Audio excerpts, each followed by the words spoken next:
Assalamualaikum warahmatullahi wabarakatuh. In this video, I'd like to show you how I Quran journal. This video has been a long time coming. I've been planning to do this video for a really long time. So if you have been following me around on Instagram or TikTok, or you've known me personally, you would have seen that I've shared quite a bit of my Quran journals or pages or snippets of my own notes. And I have been receiving positive feedbacks from these activities of mine, and I thought I'd like to share how I do it, and I hope you find this beneficial for you. So first up is the stationery and tools. In all honesty, you don't need a lot to do Quran journaling. Just have basic stationeries and pens. So I always have something fun to play around with, like these washi tapes. And then this is more personal option because I always like to start my title or my week heading with a black marker. And then for the body, just use any pen that you feel comfortable writing the main text with. For some reason, I always prefer the gel pen because somehow it just makes my handwriting look neater and more mature. But using a free hotel pen is still good enough. And then for the decoration, I have a collection of these marker or highlighter pens, but most of the time I won't be using all the colors. For each page, I tend to use up to 5 colors at max, just not to make the notes too cluttered or too colorful. It's just pleasant to the eyes. For this Quran journaling, so these are the pens that I'll be focusing on. Now let's move on to the journal itself. After trying out different types of notebooks, I have decided that A5 is the size to go, and I much prefer a plain or dotted notebooks to do my Quran journaling on. Again, this is also personal preference. You can just use whatever notebooks that you already have lying around at home. It's also nice to have a dedicated book for this activity.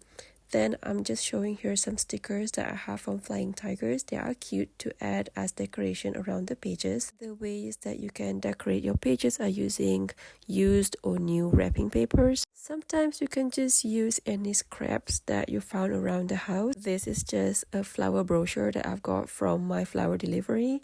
Since I'm going to be like a scrapbooking style, I know I have to have scissors and trusted glue. Please make sure your glue is a high quality one. It definitely make a difference.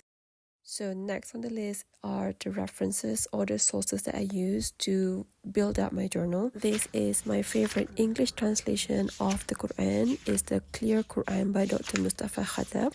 I discovered this English translation a couple of years ago when I started joining a sisterhood, and I've been loyal to the same one ever since. As you can see, it's pretty battered. And another source that I often use to build up more information, gain more knowledge about each ayah of the surah is using Baina TV, the app. And here I'm showing you the Quran.com.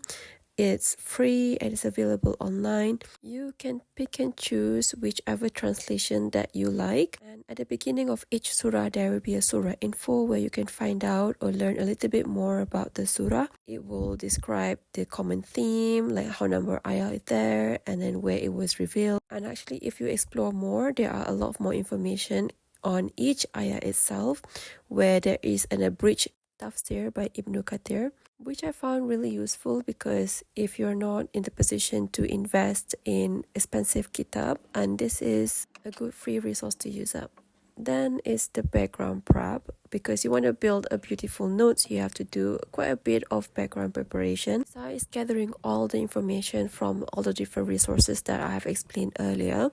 This is just me just bullet pointing a few information from the Quran.com. You can actually think of Quran journaling like mind mapping. So before you go ahead and start scribbling away on a piece of paper, you kind of want to formulate a system of note building. Obviously, this comes with practice because I've been using mind mapping to build notes all through schools and medical school. So I'm quite used to it. So Quran journaling comes quite naturally to me. So just few quick tips. For your Quran journal, you might want to think about a few questions like what this is surah about, what are the key messages, what is the lesson in it for you, and also a few ayah or phrases that you might want to highlight and something that you want to carry forward in your everyday life. So now let's start.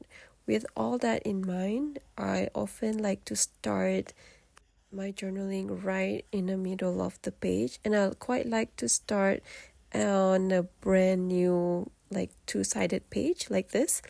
Obviously, different people Quran journal differently, and this is just the way I do it. And as I can see here, just to write the title in real time without the speed 2.5, it is really slow process, but it is really mindful, and it makes me slow down from my everyday life because my everyday life is already fast-paced anyway.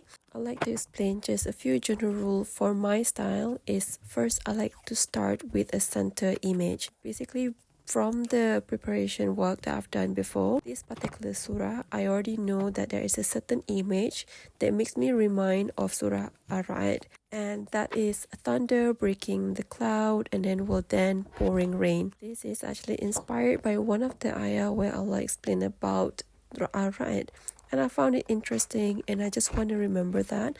So the picture of a thunder breaking into cloud become the center image for this Quran journaling. And I try not to be perfect at the beginning, just go with the flow. And here I am just using the scrap paper that I found to start decorating the pages. Sometimes you really gotta trust the process and just go along with it and see how it will turn out. And you will see later on that I do make mistakes in this process, but again, just trust the process. As a visual person, I like to have that center image in the middle of the page because it reminds me of the entire theme of the surah. But if you are not quite a visual person, the other way to help you memorize or improve the cognitive connection between your memory and your understanding is to use colors.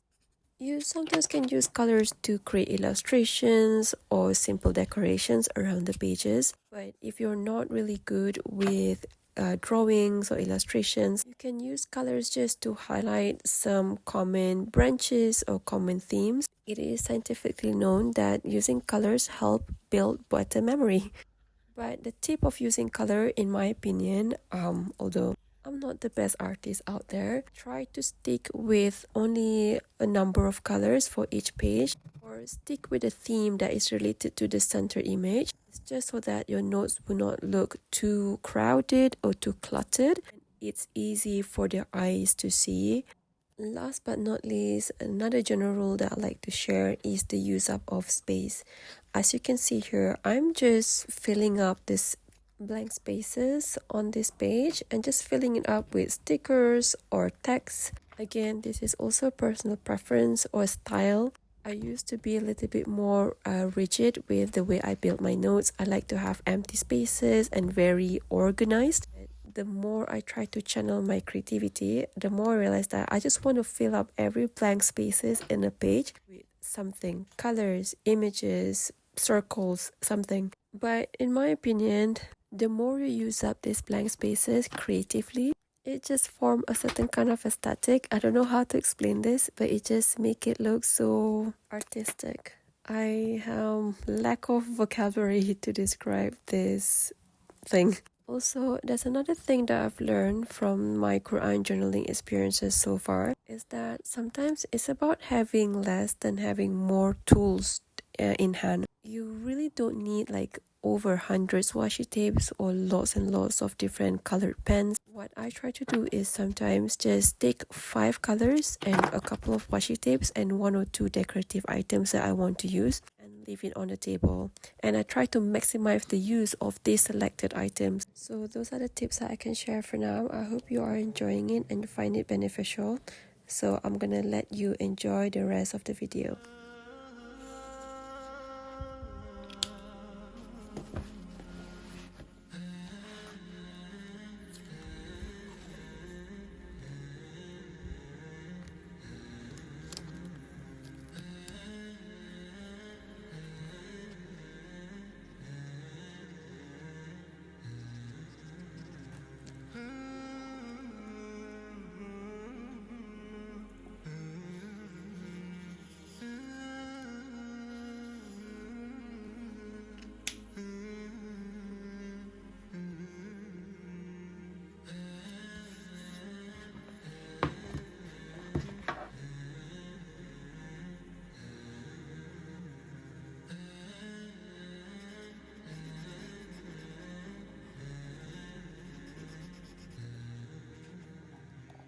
So here's the final result. What do you think?